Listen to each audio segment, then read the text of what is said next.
Alors, ceci est une démo d'aide pour le TP1. Donc, je rappelle qu'on doit avoir une méthode de synthèse qui est la méthode de synthèse des filtres RIF par la méthode des fenêtres. Et puis, on veut synthétiser un filtre RIF par la transformation bilinéaire.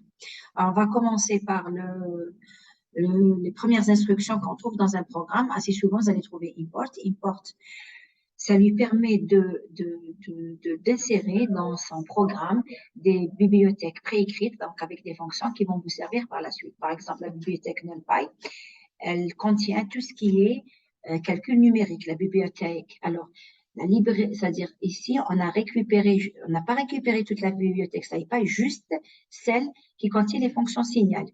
Ici, pareil, on n'a pas récupéré toute la bibliothèque Matplotlib, mais celle qui est liée au plot. En même temps qu'on a récupéré les fonctions qui sont dans cette librairie, on lui a aussi changé de nom pour avoir un nom beaucoup plus simple. Par exemple, si je veux calculer le sinus, j'écrirai np.sinus. Si j'avais mis juste import numpy, j'aurais écrit numpy.sin. Donc ici, vous avez une autre fonction qui s'appelle plotZPlan.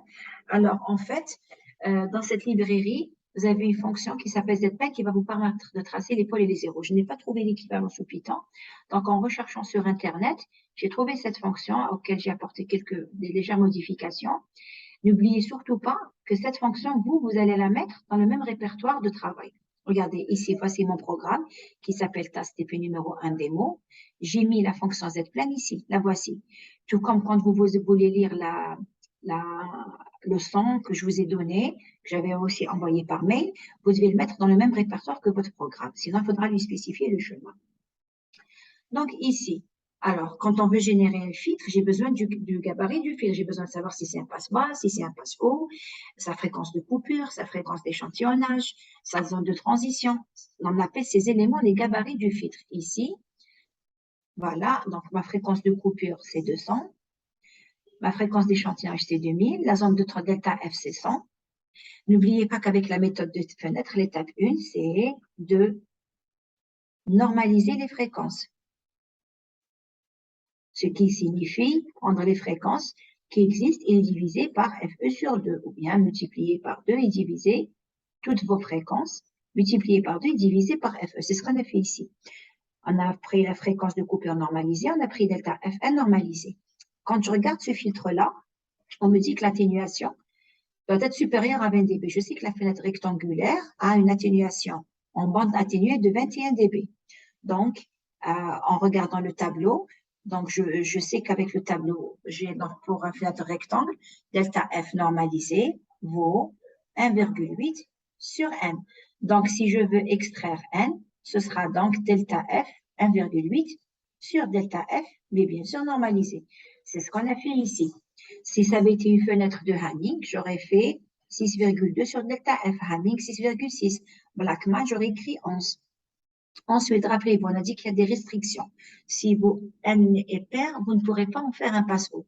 Donc, vous allez vérifier que le nombre de coefficients que vous allez calculer, d'abord, regardez ce coefficient. On a calculé 1,8 sur delta Fn, on va trouver un chiffre, un nombre réel. On va arrondir vers le plus haut, CEIL. Par exemple, si vous trouvez CEIL 1,8, elle va vous donner 2. Si vous mettez floor, 1,8, ça va vous donner 1. Sauf que lui, il vous donne 2,0 ou 1,0 parce que pour lui, c'est un nombre réel. Donc, c'est pour ça qu'on a rajouté ici int. Ensuite, comme moi j'ai dit qu'on va travailler avec nombre impair, on vérifie. Si le reste de la division de n par 2 vaut 0, ça veut dire que c'est un nombre pair, alors il faudra rajouter 1 pour avoir un nombre impair. Par la suite, vous pouvez opérer de deux façons. Soit vous allez utiliser directement la fonction qui vous crée et vous calculez directement les coefficients du filtre. Soit vous le faites comme on l'a fait par programme. Nous, quand on l'a fait par programme, on a vu que pour un passe-bas, il fallait écrire FC sinus cardinal NFC. Regardez, c'est écrit FCN normalisé fois NP. Comme la fonction sync est définie dans NP, vous êtes obligé d'écrire NP.sync. Donc là, en fait, on est en train de calculer H de N. On sait que H de N, c'est FC sinus cardinal NFC. Avec FC, c'est FC normalisé, c'est-à-dire FC, on a pris FC, donc FC, on l'a divisé par FE sur 2. C'est ce que j'ai appelé fréquence de coupure normalisée. Ensuite, on doit faire ce calcul pour quelle valeur? On doit le faire pour les valeurs de n. Comment déterminer n? Vous avez le nombre de coefficients. Nous, on sait qu'on doit aller de moins n moins 1 sur 2 jusqu'à n moins 1 sur 2. Donc, pour ce faire, qu'est-ce qu'on a fait? En fait, on a pris le nombre de coefficients. Quand vous mettez donc moins n divisé par 2, en fait, qu'est-ce qu'il fait? Il prend la valeur entière. C'est-à-dire, si vous avez par exemple 9, vous écrivez divisé par 4, par 2 plutôt, ben, il va vous faire 4. Parce qu'il prend la partie entière. C'est ce qu'on veut. On veut prendre la partie entière. On sait que notre n est impair, mais on veut juste aller, par exemple, si j'ai n coefficients, je vais aller de moins 4 jusqu'à 4. Alors, lui, il a une fonction qui lui fait ça, qui lui crée donc une série d'entiers, c'est-à-dire que vous allez avoir moins 4, moins 2, pardon, moins 4, moins 3, moins 2, moins 1, 0, 1, 2. Je vais faire ça. En fait, il a une fonction, elle s'appelle range, elle est définie dans NumPy, donc vous allez écrire np.range, et en fait, vous allez écrire 3 valeurs.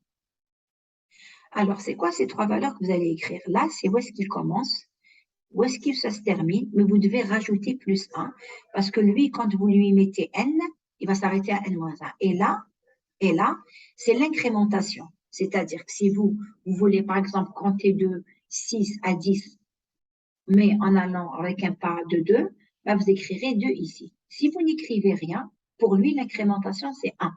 Donc, si je remarque ici, regardez comment c'est écrit. Il n'y a pas.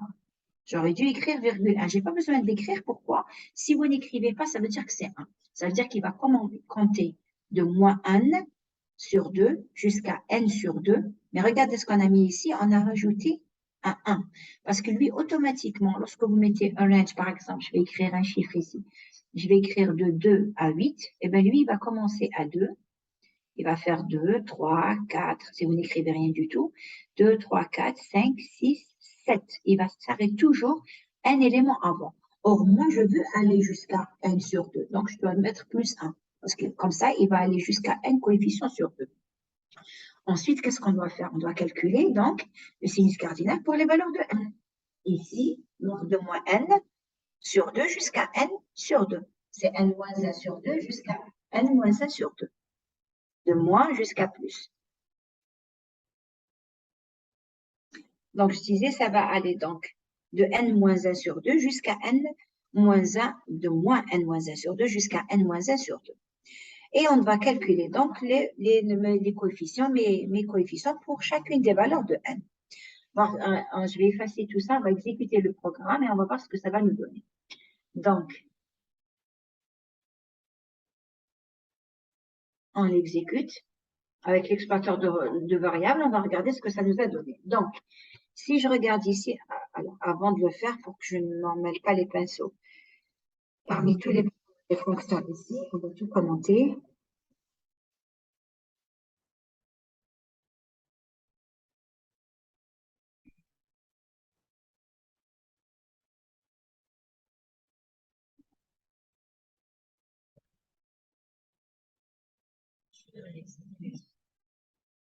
Ça n'aura que les variables liées à la première partie.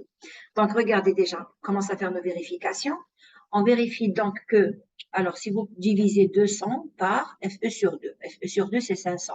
Ça me fait 200 divisé par 500, donc ça me fait, alors 200 divisé par 500, donc comme si j'avais 20 divisé par 2 divisé par 5, ça me fait 0,4.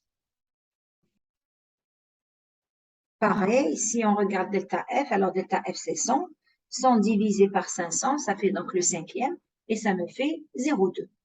Ensuite, si je regarde alors le nombre de coefficients qu'il a calculé, alors il a trouvé n qui vaut 9. Donc, quand il a généré n avec un range, il va aller donc, on a dit donc, de moins 4 jusqu'à 4. Je vérifie n, ça va bien de moins 4 jusqu'à 4, puisqu'on a dit il fait moins 9 divisé par 2 en prenant la partie entière, ça fait moins 4.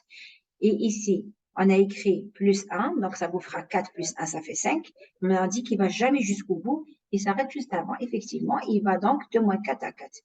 Ensuite, il calcule B. Alors B, je devrais trouver quelque chose qui devrait avoir l'allure d'un sinus cardinal.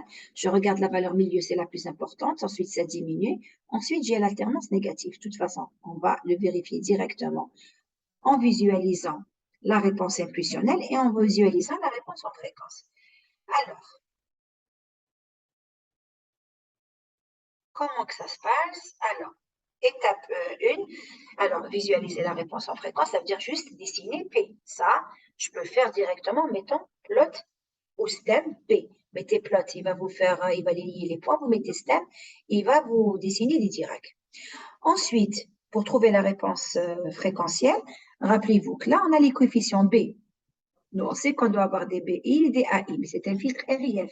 Le filtre RIF, il s'écrit comme ça. B0 plus B1, Z-1, plus B2, Z-2, jusqu'au dernier élément qui est Bn, Z-N. C'est comme si ici, vous aviez 1. Lui, de toute façon, vous lui donnez avec les puissances négatives. Vous n'avez pas besoin de multiplier par Z puissance N en haut, Z puissance N en bas. Donc, ici, votre numérateur, c'est les BI, mais votre dénominateur, c'est 1. C'est ce qu'on a fait ici, regardez. On lui a dit, donc le numérateur, c'est les B, c'est ce qu'on a ici, et votre dénominateur, c'est 1.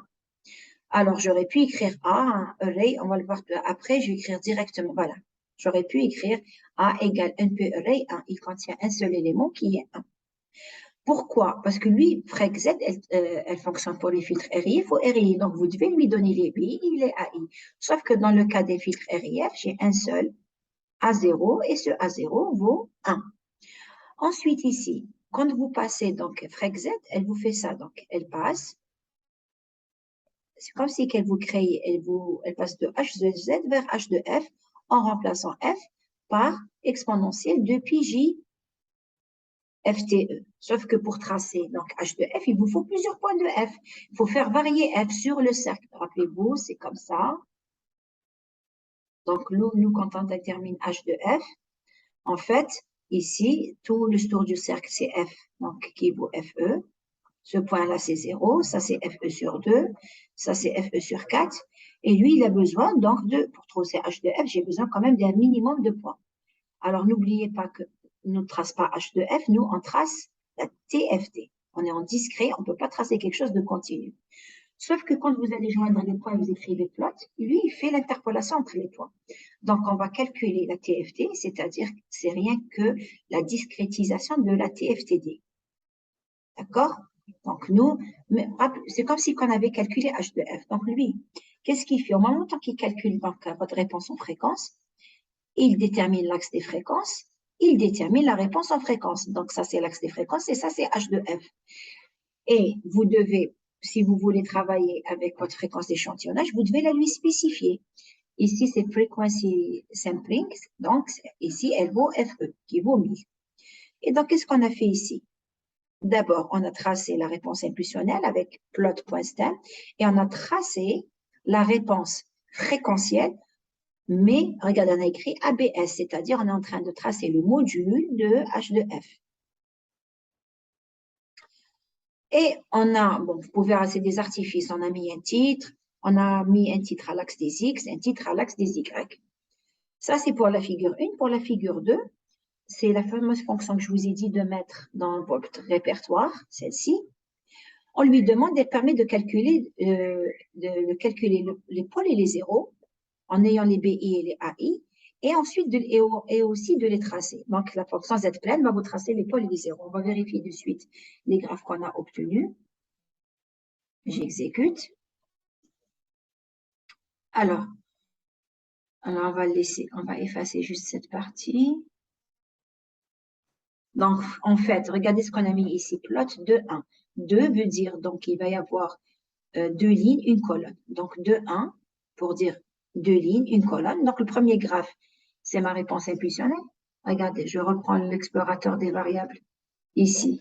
En fait, il trace. Alors, où est-ce qu'elle est? Donc, c'est B. Je vais remettre le graphe ici pour qu'on les voit simultanément. En fait, ce que vous avez là, ce qui vient de tracer, c'est ces valeurs. Cette valeur, c'est 0,4, ensuite 0,3, ensuite ici, c'est 0,09, ça c'est moins 0,06, et ça c'est moins 0,07. Et quand il a calculé la réponse en fréquence, alors je vais aller aussi vers l'explorateur des variables, je regarde h de f. Alors, où est-ce qu'il est h de f? On a dit, on a calculé 256 valeurs. Donc, je vais trouver 256 valeurs. Et voici. Regardez, il y a des valeurs positives, il y a des valeurs négatives, puisque lui, il trace ça. Ce que vous avez en négatif, c'est l'alternance négative du sinus cardinal. Je le regarde ici. Regardez. Je le mets là. Nous, on a tracé en valeur absolue. Donc, je remarque que j'ai mis FC. Donc, j'ai calculé FC sinus cardinal FC. On sait que c'est la réponse fréquentielle, la TFTD moins 1 d'un passe-bas. C'est ce qu'on avait trouvé quand on avait fait les calculs. Donc, ici, je regarde, j'ai bien un passe-bas avec une ondulation et des ondulations. Pourquoi? Parce que j'ai pris une fenêtre rectangulaire. Si j'avais pris une fenêtre autre, par exemple Hanning ou Hamig, je n'aurais pas trouvé des ondulations, mais j'aurais une zone de transition plus large. Je peux le faire. C'est ce que je vous ai mis dans la partie de cours que je vous ai envoyé. J'ai superposé tous les graphes. Bon, je peux le faire rapidement ici. Je vais garder donc le même, pour le même ordre. Je vais faire exprès, je ne vais pas changer l'ordre. Donc, je vais laisser le même n. Sauf que ici, alors, je vais multiplier par, alors la fonction s'appelle alors SP window.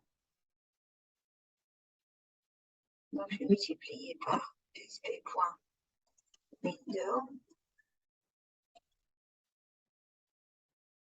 Bien sûr, qui aurait la taille du nombre de coefficients, donc n coef. Alors, c'est-à-dire, je suis en train de prendre, au lieu que ce soit tel quel, parce qu'avec une fenêtre rectangulaire, on n'avait pas besoin de multiplier, c'était 1. Avec Hanning, il faudrait donc multiplier par une fenêtre de Hanning. J'exécute. Si je l'écris correctement, alors, il me dit que cette fonction n'a pas d'attribut Windows. Alors, il faut que je vérifie comment que s'appelle cette fonction. Alors, normalement, donc, elle s'appelle Windows. Donc, j'ai mis Windows. Donc, je vais mettre Windows ici, en espérant que ça fonctionne. Ça a l'air de fonctionner. Donc, regardez. Donc, je n'ai plus d'ondulation, mais la zone de transition est beaucoup plus large que tout à l'heure. Donc, vous pouvez vous référer au programme que je vous ai envoyé, où j'ai superposé toutes les fenêtres. Maintenant, au lieu de faire tout ça, et à chaque fois de multiplier par une fenêtre, eh bien, il y a quelque chose de beaucoup plus simple. En fait, il suffit d'appeler la fonction Fermi, c'est ce que je vous demanderai donc de faire directement. Donc, regardez votre programme devient beaucoup plus simple. Donc, si j'enlève tout ce qu'il y a maintenant entre commentaires, j'ai juste la définition des fréquences, la normalisation, je calcule n, le bon n à chaque fois, suivant la fenêtre que je vais utiliser. Tout dépend de l'atténuation qu'on m'a demandé. Donc, ici, au lieu donc de faire, je fais directement, j'appelle la fonction Kelvin, où vous pouvez lui donner le nombre de coefficients, votre fréquence de coupure. Par exemple, si c'est un passe-bande, vous aurez un vecteur ici où il y aura FC1, FC2. Si vous avez vu qu'avec l'atténuation, vous avez vu que c'était une fenêtre, par exemple, Hanning, vous écrirez ici Hanning. Boxcar, c'est pour dire, donc c'est un rectangle. Et vous pouvez spécifier si c'est un passe-bas ou un passe-haut. Donc ici, regardez, si je change, je vais mettre par exemple ici. Mais je vais d'abord garder le même pour voir qu'on trouve la même chose. Voilà, j'ai le même tracé que tout à l'heure pour le rectangle. Regardez maintenant si je mets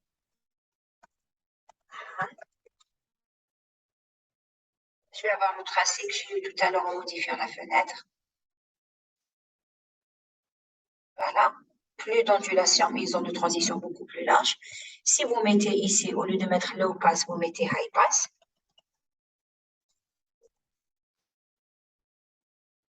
High pass. Ben, je devrais avoir la même chose, mais en sens inversé. Si je regarde, voilà, c'est celle d'un passe-haut.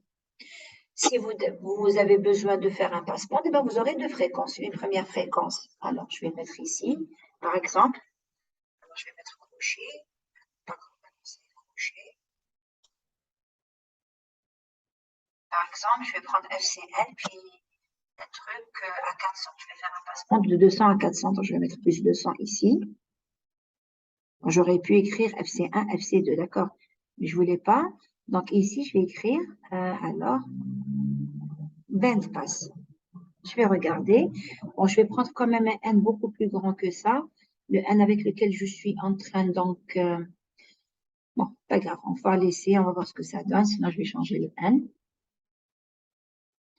Alors, il me dit, ah, bien sûr, c'est des fréquences normalisées, donc je ne peux pas faire ça. Donc, FC, c'était 0, on avait trouvé, je crois, 0,4. Moi, je vais écrire plus 0,1. Il ne faut pas oublier que les fréquences doivent être normalisées. Donc, quand c'est normalisé, vous avez une virgule, je vais mettre plus 0,1 par exemple. Alors, est-ce que virgule, c'est avec virgule ou pas? On va le vérifier de suite. Alors, ça part, je vais mettre point.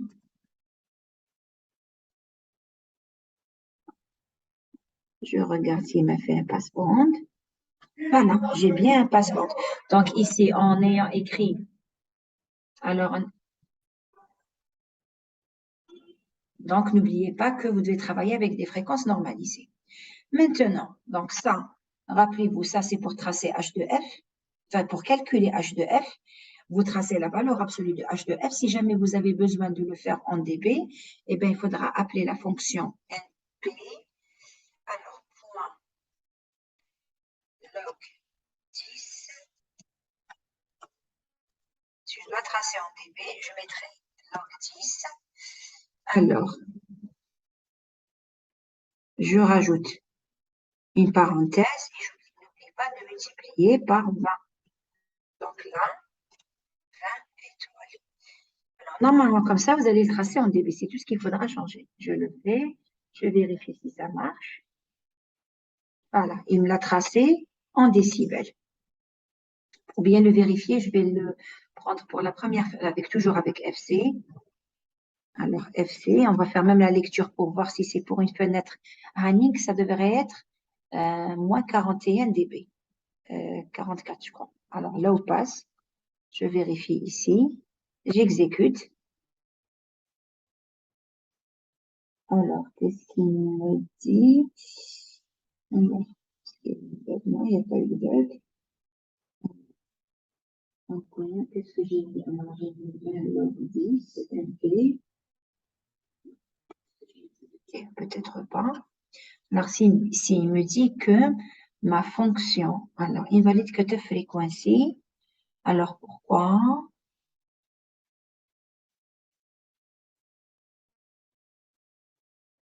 Encore une fois, je travaille avec les fréquences normalisées. Sinon, ça ne marche pas.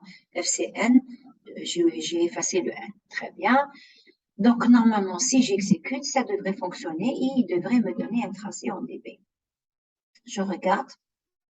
Voilà, il m'a donné mon tracé en décibels. Donc, c'est comme ça que vous allez faire lorsque vous manquez. Alors, elle est autour de 40. Alors, pour faire une bonne lecture, on va rajouter une fonction qui s'appelle grid. Donc, ici, dans mon graphe, je vais rajouter plt.grid. Ça me permet d'avoir une grille. Et grâce à ça, je vais mieux apprécier et faire ma lecture. Donc, je regarde ici.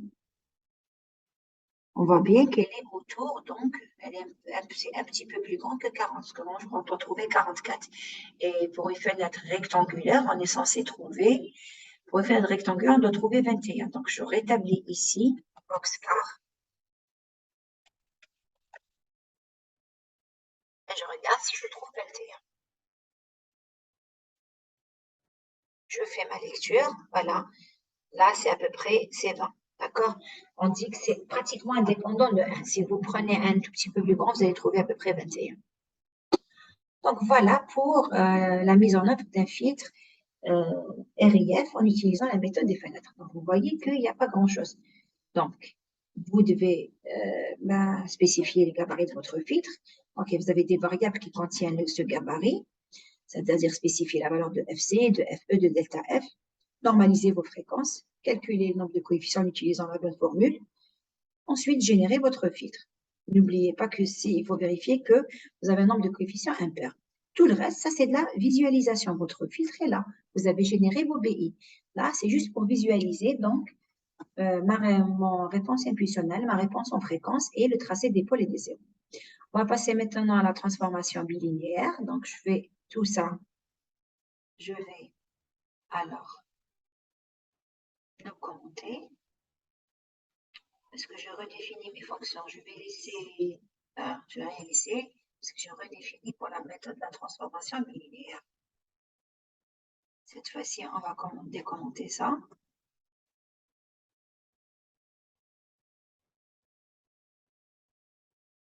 Et à nouveau, regardez que, en fait, ici, tout ça, c'est en plus. Je suis en train de comparer. Là, je trace les pôles et les zéros. L'essentiel, il se trouve sur 3 ou 4 lignes. Alors, on vérifie.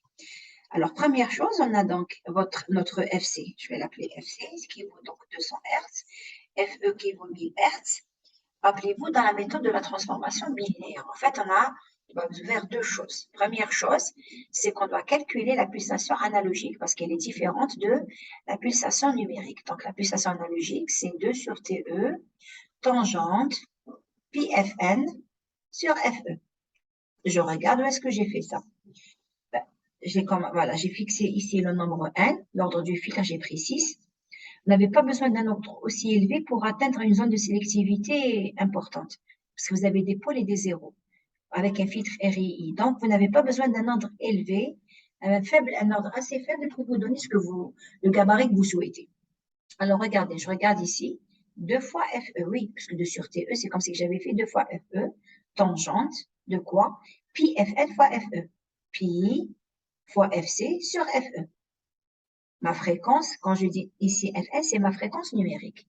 Ensuite, qu'est-ce qu'on a dit qu'on doit faire? Donc, on doit calculer la pulsation analogique. Étape 2, on doit dénormaliser, choisir donc, une fois que vous avez votre filtre, il faut le dénormaliser.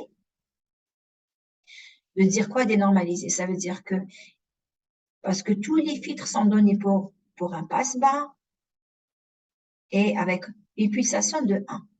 On a dit que si c'est pour avoir un passe-bas, vous devez remplacer par P sur oméga C. En sachant que ce oméga C, c'est votre oméga là que vous avez. Donc, c'est écrire P sur oméga A. Si c'est un passe O, oméga A sur P. Si c'est un passe bande, c'est 1 sur B, P sur oméga A plus oméga A sur P. Et si c'est un coupe bande, c'est l'inverse. Donc, cette étape de dénormalisation, vous devez dénormaliser un filtre qui est déjà donné. Mais quel filtre? Vous devez choisir. Est-ce que c'est un filtre de Butterworth, de Chebyshev? Selon les spécifications, on a dit que Butterworth, ils ont de transitions un petit peu large, mais pas d'ondulation. Chebyshev, vous avez Chebyshev 1, ondulation en bande passante. Chebyshev 2, vous avez des ondulations en bande atténuée. Ici, j'ai pris un filtre de Butterworth, d'ordre 6. Si j'avais voulu un filtre de Chebyshev 2, j'écrirais Chev 2. Si j'avais voulu un filtre de Chebyshev 1, j'écrirais Chev 1. Si j'avais voulu un filtre elliptique, j'écrirais ellipse.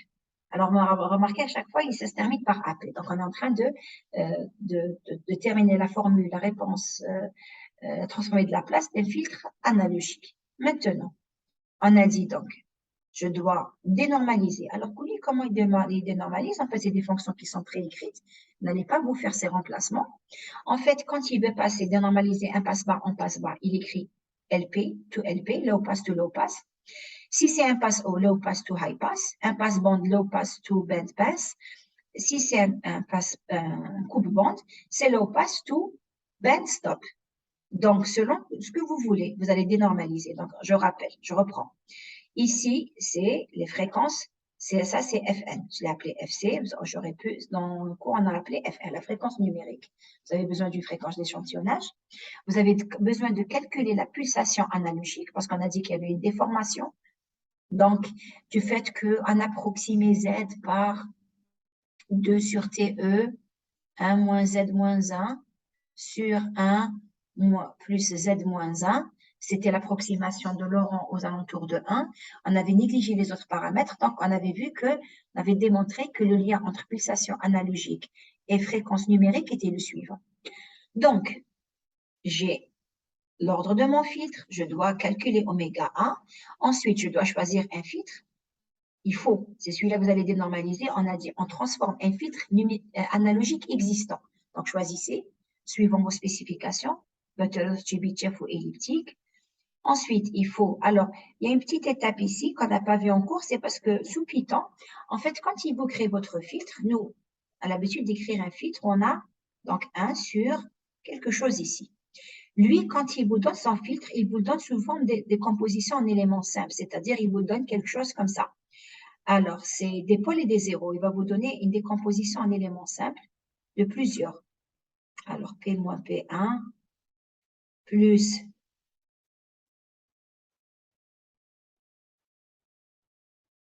bêta Z moins Z2 sur, pardon, pas Z2, il faut que je l'appelle P, les zéros, P moins P2. En fait, il vous le donne comme ça. Il est décomposé en éléments simples. Pour le retrouver comme ça, il faudrait réduire en dénominateur. C'est ce que va vous faire cette fonction. Donc, vous, les filtres de Butterworth, Chebyshev, ils sont donnés sous forme de pôle et zéro et avec un gain. Et vous, ce que vous allez faire, c'est comme si vous alliez réduire le dénominateur, mais ce n'est pas vous qui le faites. Vous avez une fonction qui fait ZP tout TF, c'est-à-dire il vous transforme le filtre numérique qui est écrit sous forme de pôle et de zéro en forme de numérateur sur le dénominateur. Nous, en cours, on a l'habitude de travailler directement avec ça.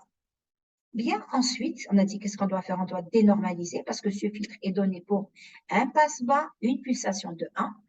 On dénormalise. Et après, qu'est-ce qu'il faut faire? Pour passer de H2Z vers HP, qu'est-ce qu'on doit, HZ, pardon, qu'est-ce qu'on doit faire? On doit prendre P, donc on écrit H2Z égale H2P, où P est remplacé par 2 sur TE, 1 moins Z moins 1 sur 1, il y a un moins ici, plus Z moins 1. C'est ce que fait cette fonction. En fait, à partir de H de P, ce qu'il y a dans BP et PA, donc je vais expliquer comme étant donc l'élémentaire B de P sur A de P. D'ailleurs, on l'a trouvé quand on a réduit au même dénominateur. Donc, je vous l'écris comme ça, B de P sur A de P. Il est comme ça, je dois le transformer comme étant B de Z, un certain B de Z sur A de Z, c'est-à-dire il passe de H de P vers H de Z via en remplaçant. C'est lui qui va le faire et vous retrouvez B de Z et A de Z. Donc, pour la méthode de la transformation binaire, je reprends encore une fois. Je dois avoir l'ordre du filtre, je dois trouver la pulsation analogique pour compenser la déformation. Je dois démarrer d'un filtre analogique que je choisis, Butterworth ou Chebyshev. Ensuite, ce filtre-là, il est donné sous forme d'une somme d'éléments simples. Je dois transformer comme étant un numérateur sur un dénominateur. Et ensuite, je vais trouver H de Z. Encore une fois, tout le reste de ce que j'ai ici. Ici, qu'est-ce qu'on va faire? Ici, on va calculer donc la réponse fréquentielle du filtre numérique et ici, la réponse fréquentielle du filtre analogique. Et rappelez-vous, on a dit que les pulsations sont différentes. Donc, je dois trouver des H de F qui sont différents. Donc, je vais les tracer pour pouvoir les comparer et puis je vais tracer les pôles et les zéros. Je vais effacer toute cette partie. On va exécuter le programme. Alors, ça, c'est le tracé des pôles et des zéros. C'est un passe-bas, donc il est normal que vous ayez un zéro ici. Ça, c'est le filtre de Butterworth. Vous allez trouver les pôles très éloignés du cercle. C'est ce qui vous assure la stabilité. On va d'ailleurs comparer tout à l'heure. Vous allez voir qu'avec Chebyshev, les pôles seront ici. Ensuite, voilà, H de F du filtre numérique. Voici H de F du filtre analogique. Effectivement, elles n'ont pas les mêmes fréquences de coupure. On s'est entendu par rapport à ça, du fait que pulsations analogiques et numériques ne sont pas identiques à cause de la déformation. Alors, je vérifie juste ici que, à peu près, c'est... Bon, mon 200 quand même se trouve ici au filtre numérique. Et pour le filtre analogique, la fréquence de coupure, quand même, elle est beaucoup plus grande. Elle est autour de 200. On va le vérifier en vérifiant oméga 1. Alors, je disais, regardez, si je veux Chebyshev 1, donc je vais écrire ici, Cheb 1. Et on va comparer avec le tracé des pôles et des zéros.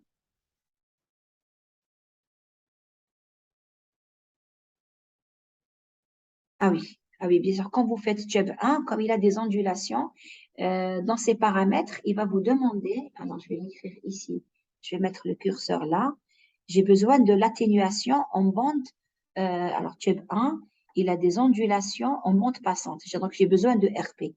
RP, c'est-à-dire ici, j'ai besoin de l'ondulation. En bande passante, je vais la fixer à 1.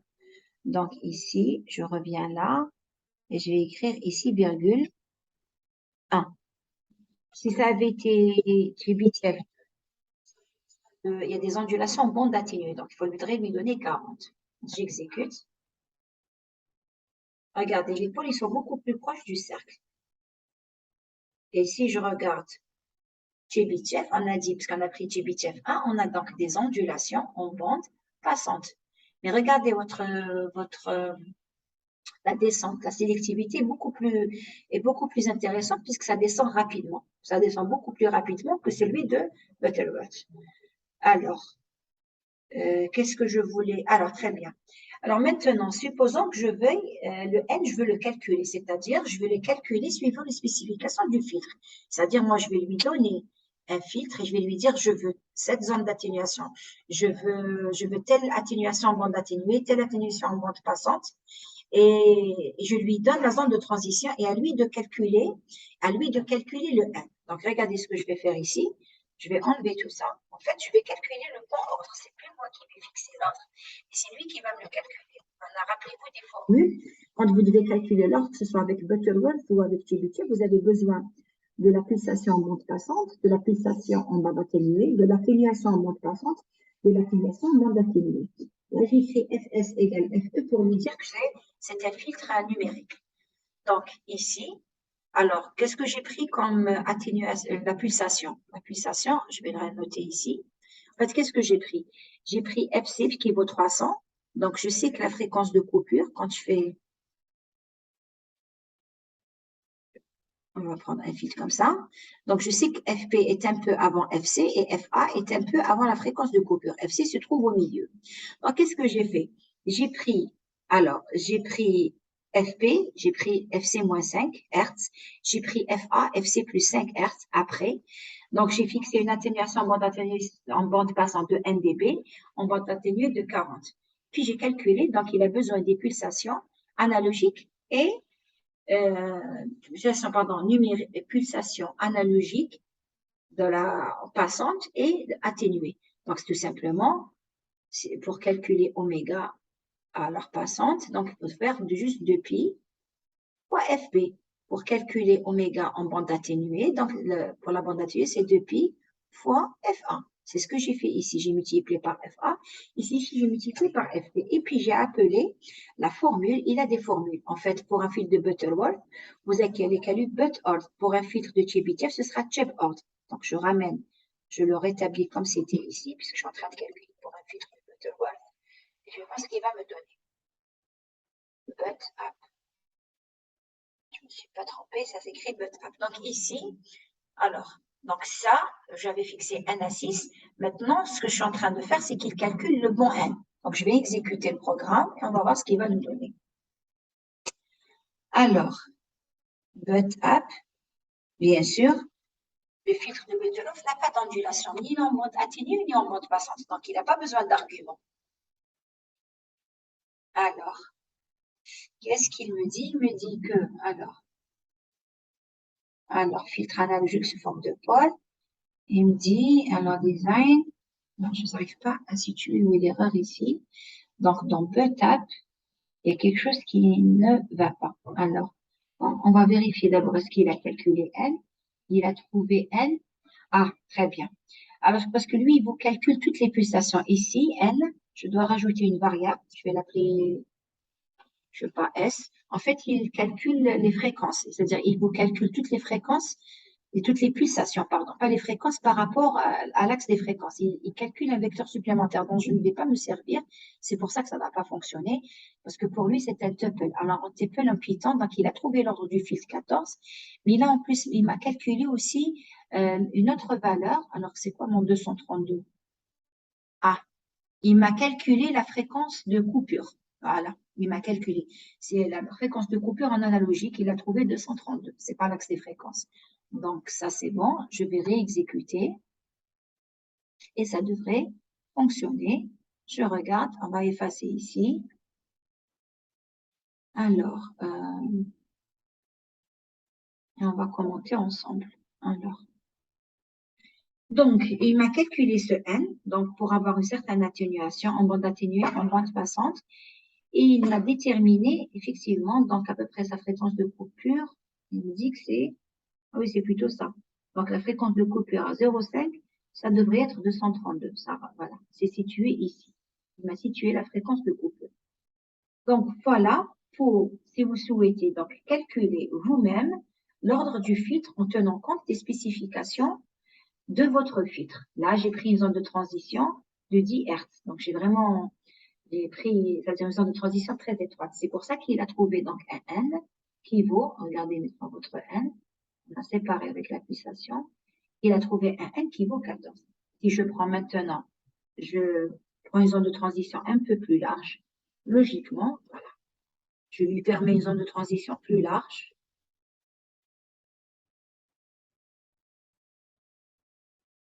Il devrait trouver un N beaucoup plus petit. On va exécuter.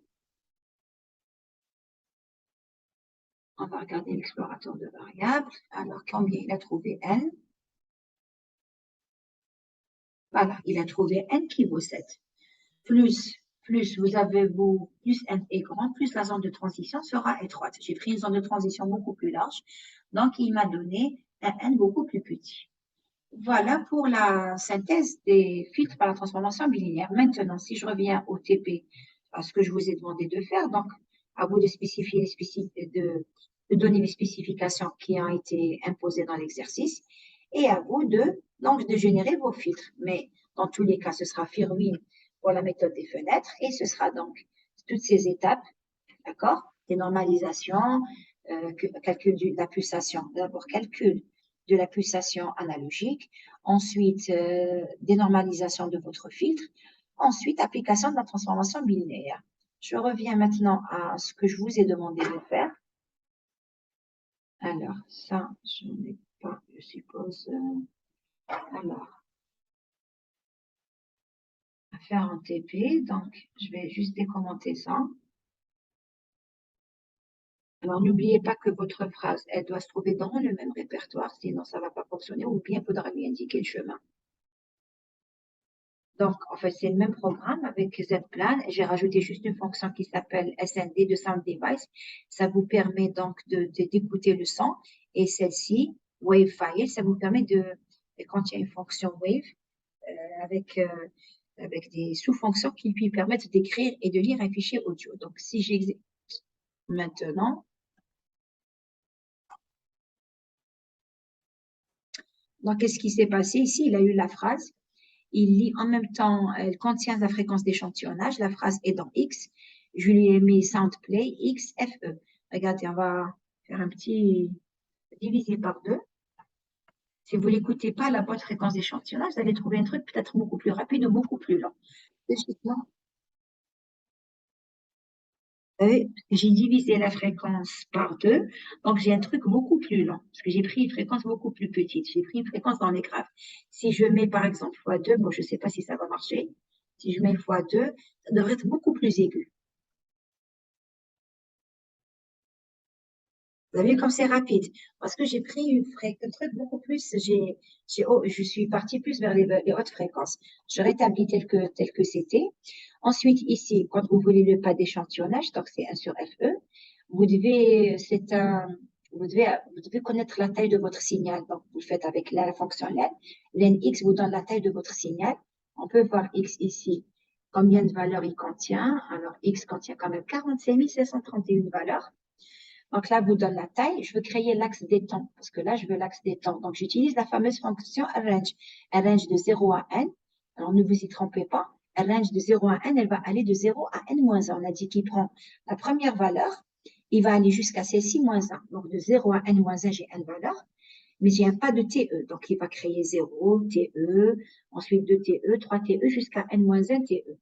Là, je ne fais que dessiner ma phrase, dessiner mon signal, la plot TX, en écrivant le temps, l'axe sur l'axe des temps. Voilà. Dans mon titre, l'axe des temps. En Y, c'est mon amplitude. C'est pour ça qu'il vous écrit ici temps. Et là, j'ai mis comme titre phrase. Alors, je vous demande de rajouter du bruit, mais je vous aide pour le faire. Donc, je vous ai remis le T REG ici, quoique je n'en avais pas besoin. Donc, vous pouvez l'enlever. Je peux l'enlever ça. Et je vous montre ici comment créer donc une sinusoïde.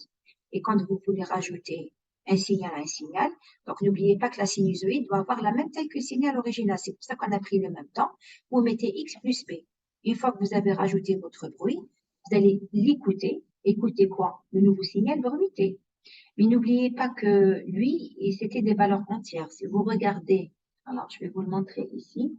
En fait, X, c'est des valeurs entières. Lui, quand il fait l'écoute, il s'attend à trouver des valeurs entières et donc codées de 0 à 128. Donc ici, quand vous allez rajouter, vous, le bruit, XB, c'est quelque chose de réel. Donc, vous n'oubliez pas de faire une conversion intuite parce que sinon, vous n'aurez rien à écouter. Voilà pour le reste, donc c'est les exercices à faire. Alors, une dernière petite remarque par rapport à la pulsation. Donc, j'ai rajouté 20 log 10 pour pouvoir voir le tracé en dB pour vérifier qu'à moins 3 dB, la fréquence de coupure est bien de 200 Hz. Donc, j'ai juste rajouté 20 log 10 et quand j'exécute, donc j'ai envie d'avoir un tracé qui est tracé en décibels. Et bon, on ne voit pas très bien ici, mais je vais zoomer.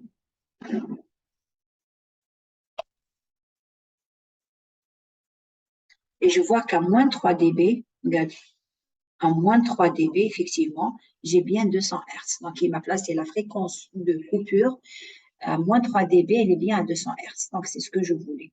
Voilà.